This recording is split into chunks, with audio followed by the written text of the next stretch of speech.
এক বছরে অস্ত্র ও প্রতিরক্ষা সরঞ্জামের উৎপাদন দ্বিগুণ করেছে ইরান। এছাড়া 28 ফেব্রুয়ারি যুক্তরাষ্ট্র ইসরায়েলের যৌথ হামলার পর কৌশলগত ও অগ্রাধিকারপ্রাপ্ত অস্ত্রের উৎপাদন 3 গুণ বাড়িয়েছে তেহরান। ইরানে 9,300-র বেশি প্রতিষ্ঠান অস্ত্র উৎপাদনের সঙ্গে জড়িত। কাতার ভিত্তিক গণমাধ্যম আল জাজিরার বিশ্লেষণী প্রতিবেদনে এসব তথ্য উঠে এসেছে। ইরানে শনিবার পালিত হয় জাতীয় প্রতিরক্ষা শিল্প দিবস।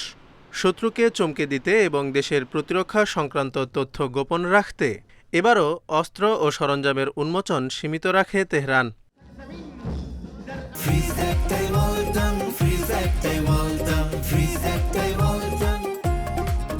ইরানের প্রতিরক্ষা মন্ত্রণালয়ের মুখপাত্র রেজা তালাইনিক জানান, 2025 সালের জুনে ইসরায়েল যুক্তরাষ্ট্রের বিরুদ্ধে 12 দিনের যুদ্ধের পর এক বছরে অস্ত্র ও প্রতিরক্ষা সরঞ্জামের উৎপাদন দ্বিগুণ করেছে তেহরান। এছাড়া 28 ফেব্রুয়ারি যুক্তরাষ্ট্র ইসরায়েলের সঙ্গে নতুন করে যুদ্ধ শুরুর পর কৌশলগত ও অগ্রাধিকারপ্রাপ্ত অস্ত্রের উৎপাদন 3 গুণ বাড়ানো হয়েছে বলেও জানান তিনি।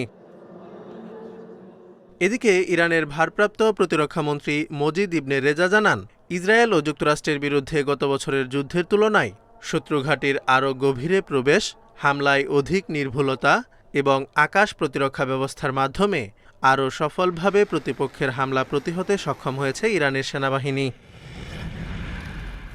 এর আগে আইআরজিসির মুখপাত্র হুসেইন মুহেব্বি বলেন, ভবিষ্যতের যে কোনো যুদ্ধে বিপ্লবী গার্ড বাহিনী তার ব্যালিস্টিক ও ক্রুজ ক্ষেপণাস্ত্রের নতুন প্রজন্মের ওয়ারহেড মোতায়েন করবে, কারণ এর উৎপাদন ও উন্নয়ন কখনো থামেনি। আল জাজিরার প্রতিবেদন বলছে, ইরানে 9,300-র বেশি প্রতিষ্ঠান অস্ত্র উৎপাদনের সঙ্গে জড়িত, যার অর্থ যুক্তরাষ্ট্র ও ইসরায়েল চাইলেই দেশটির এই খাতকে ধ্বংস করতে পারবে না। বিশেষজ্ঞরা বলছেন, ভূপৃষ্ঠের উপরের অনেক উৎপাদন কেন্দ্র ধ্বংস করে দেয়া হলেও ইরান ভৌগোলিকভাবে বিচ্ছিন্ন ভূগর্ভস্থ ঘাঁটিগুলোতে অস্ত্র উৎপাদন অব্যাহত রেখেছে, যেগুলো মার্কিন বোমার নাগালের বাইরে থেকেছে।